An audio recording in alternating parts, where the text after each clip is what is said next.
Jusqu'à 9h, Good Morning Business. Et à 8h18, c'est Philippe Dornano, le président de Sisley et le coprésident du METI qui est avec nous ce matin. Bonjour Philippe Dornano. Bonjour. Alors je me souviens, en début septembre, vous étiez relativement confiant et plutôt positif sur le plan de relance qui avait été concocté par le gouvernement, notamment la baisse de 10 milliards d'euros des impôts de production. Et là, on en a parlé pendant 3 minutes pendant la pause, je vous sens très inquiet, plus que jamais.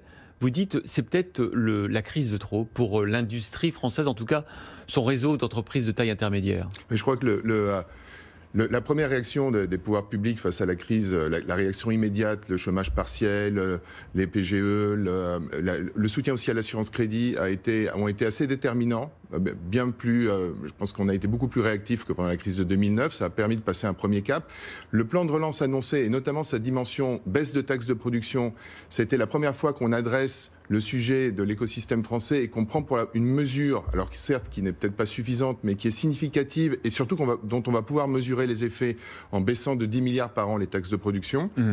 C'était donc vraiment, et puis l'activité repartait, on était plus confinés. En septembre, on était soulagés, on se dit que ça allait repartir. Donc il y avait vraiment, et là aujourd'hui, effectivement, la question pour l'industrie qui est très fragilisée, c'est quelque chose qui vient de bien avant la crise Covid. C'est plus d'1 million d'emplois industriels détruits.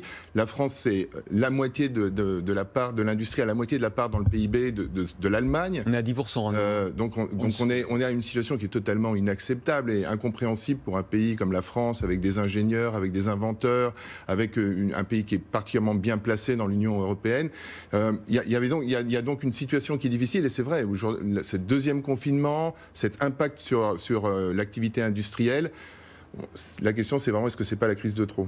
Mais et pourtant, pardon Philippe Dornano, mais on n'a pas confiné l'industrie cette fois-ci, contrairement à la première vague, on a dit aux gens de continuer de travailler. Pourquoi est-ce que du coup ce deuxième confinement serait celui de trop ? Nous faisons toutes les 15 jours une mesure des ETI industriels et il y a en fait deux facteurs qui se conjuguent. D'une part, vous avez en France des taxes de production qui touchent l'industrie quand elle produit en France, qui sont un peu plus du double de la moyenne européenne et 7 fois le niveau de l'Allemagne. Ouais. Vous avez ensuite des charges sur les salaires qualifiés, qui sont souvent des salaires de l'industrie, puisqu'on emploie, il y a de plus en plus de techniciens dans l'industrie, qui là aussi sont quasiment au double de l'Union européenne. Et sur ça, vous avez une baisse prévue, c'est ce que nous annoncent les sondages qu'on fait, entre 8,5 et 10% du chiffre d'affaires. L'effet ciseau est terrible pour une industrie qui souffre depuis plus de 10 ans, qui sous-investit depuis plus de 10 ans parce qu'elle a moins de moyens que ses concurrents européens, qui se modernise moins, qui achète moins de robots, on a 4 fois moins de robots qu'en Allemagne, et qui donc devient petit à petit pas compétitive, et sur ça arrive cette crise. Alors on va regarder comment est-ce qu'on peut effectivement aider davantage les ETI, comment le gouvernement pourrait les aider. J'ai regardé effectivement vos indicateurs, il y a des clignotants qui se sont mis au rouge. Sur les PGE, 46% des ETI industriels ne pensent pas être en mesure de les rembourser. 34% des ETI industriels, ça c'est très important, rencontrent des difficultés en matière d'assurance crédit, et on voit que les renégociations de contrats sont difficiles pour l'année prochaine parce qu'il y a beaucoup d'assurances qui jettent l'éponge, qui disent on ne re-signe pas avec vous. Ça, je vous le confirme, c'est un retour qu'on a à peu près général. Ça touche l'assurance crédit, mais d'ailleurs toute une série d'autres formes d'assurance. Il y a soit des renégociations de contrats, même lorsqu'il n'y a pas de sinistralité, et sur l'assurance crédit, il y a une vraie remise en cause qui effectivement grippe les rouages. Qu'est-ce qu'il faut faire là donc ? Il faut donner une garantie de l'État aux assureurs crédit ? C'est ce qu'a déjà fait en partie l'État, parce que l'État a augmenté le soutien qu'il avait initialement prévu. C'est un point qu'on avait plaidé et on a été écouté. Pourquoi est-ce qu'ils ne re-signent pas les assureurs ? Et ils sont aujourd'hui, on a effectivement une difficulté. Moi, je peux pas me placer à la place des assureurs, mais ce que je peux vous dire par contre, c'est que ça grippe. C'est que ça grippe l'économie. Si vous avez des clients qui sont en difficulté, vous allez avoir du mal à commercer avec eux. Si vous n'avez pas d'assurance, vous êtes vous-même déjà dans une situation qui est difficile. Vous allez donc avoir tendance à pas livrer, à attendre, à essayer d'avoir des garanties, et ça grippe l'économie. Alors par exemple aussi les ETI qui disent pour la moitié d'entre elles ne plus avoir les capacités d'investissement qu'elles avaient avant la crise, ça c'est très inquiétant pour le futur, mais je croyais que le gouvernement avait mis en place des mécanismes justement de soutien à l'investissement et aux fonds propres, les fameux plans sectoriels. Alors il y a des plans sectoriels pour quelques activités, mais à notre sens, ce qui est le plus important de nouveau, c'est la baisse des taxes de production. Parce que la baisse des taxes de production, elle touche l'ensemble des entreprises. Il n'y a pas ce biais qui arrive très souvent de limiter les aides à des tailles, mais ça permet de, en fait, pour prendre un exemple, de rebaisser la ligne de flottaison. Vous savez, dans l'industrie, il y a beaucoup d'industries qui n'ont pas des très fortes marges. Elles sont en plus d'autant plus rognées que la France taxe ses entreprises à peu près 50% de plus que la moyenne européenne.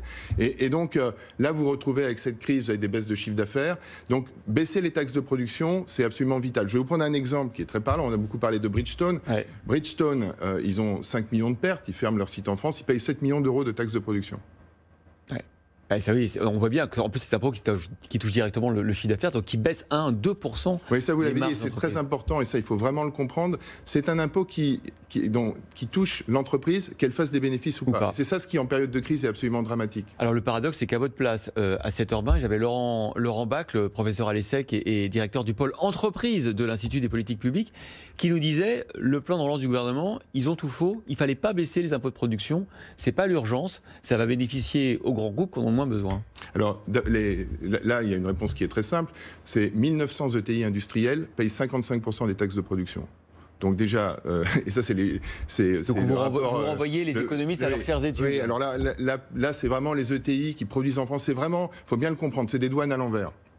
C'est-à-dire que ce sont des impôts que ne payent que les entreprises qui emploient ou travaillent en France. Vous savez que les grandes entreprises, elles ont 2 fois moins de sites en France que les grandes entreprises.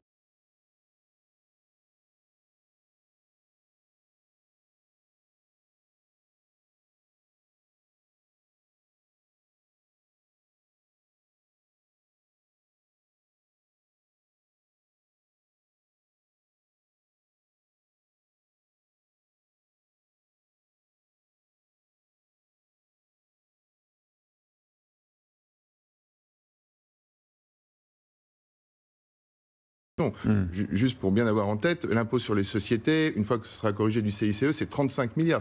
C'est plus du double de l'impôt sur les bénéfices que paye une entreprise, qu'elle fasse ou non des bénéfices. Ça, c'est en train de tuer notre économie et de tuer nos territoires. On a vraiment construit des droits de douane à l'envers. C'est très inquiétant ce que vous dites, parce qu'au fond, vous n'êtes pas pénalisé particulièrement par le deuxième confinement, mais par la situation structurelle d'entreprise qui, déjà avant la crise, on se disait, est-ce qu'on va passer en dessous ou pas de ce seuil des 10% de l'industrie dans le PIB. Là, on est en train de décrocher. Et vous dites qu'on n'aura peut-être pas les moyens de rebondir, ni en termes d'investissement, ni en termes de fonds propres. Et donc, le déclassement industriel français, quand on parle de relocalisation, il est devant nous. Il est devant nous. Pricewaterhouse estimait qu'en 2022, on perdrait entre 450 et 500 000 emplois de plus, industriels. On a déjà perdu plus d'1 million. Derrière ces emplois, c'est l'activité dans nos territoires, c'est des savoir-faire aussi, des blocs de savoir-faire qu'on a en France où on a, et qu'on est en train petit à petit de perdre et de voir partir à l'étranger et qu'on aura beaucoup de mal après, c'est jamais inéluctable, mais on aura beaucoup de mal à les faire revenir s'il y a un sursaut. Donc je pense qu'il faut vraiment qu'on s'interroge. Et de nouveau, je ne suis pas critique sur le plan de relance puisque ces 10 premiers milliards annoncés de baisse de taxes de production, c'est vraiment une première étape. Elle est importante parce que la vraie question... Le gouvernement a promis que ce ne serait qu'une première étape. Hein. Et ça, c'est important. Et je pense que le gouvernement aussi a un raisonnement logique. C'est-à-dire qu'il dit on baisse les taxes de production. Vous le dites vous-même, il y a des débats parmi les économistes. Quand même un fort consensus sur l'idée de baisser les taxes de production. Il faut mesurer son effet. Est-ce que ça a un retour sur investissement ? On a trop souvent en France une vision comptable des choses. Si on avait cette vision, on ne ferait jamais d'usine. On n'investirait jamais dans un marché à l'exportation, puisque comptablement, au début, on perdrait de l'argent. Ouais. La question, c'est est-ce que ces taxes de production vont donner un retour ? Est-ce qu'elles vont créer des emplois ? Est-ce qu'elles vont créer des ressources fiscales ?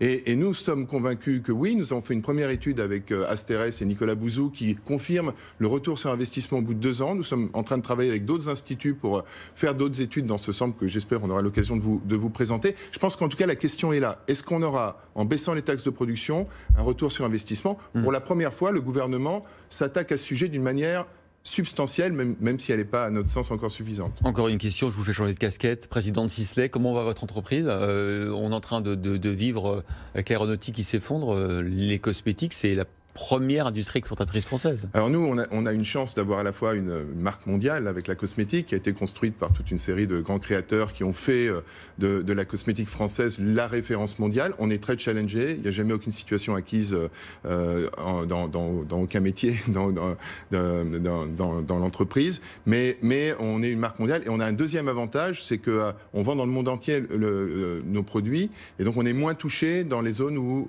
les règles de confinement, de fermeture de l'économie sont moins fortes. Vous rebondissez en Asie et en Chine. Donc, par exemple, l'Asie est très forte. Les États-Unis ont moins fermé leur économie que l'Europe. L'Amérique du Sud, c'est l'été, donc ils retravaillent.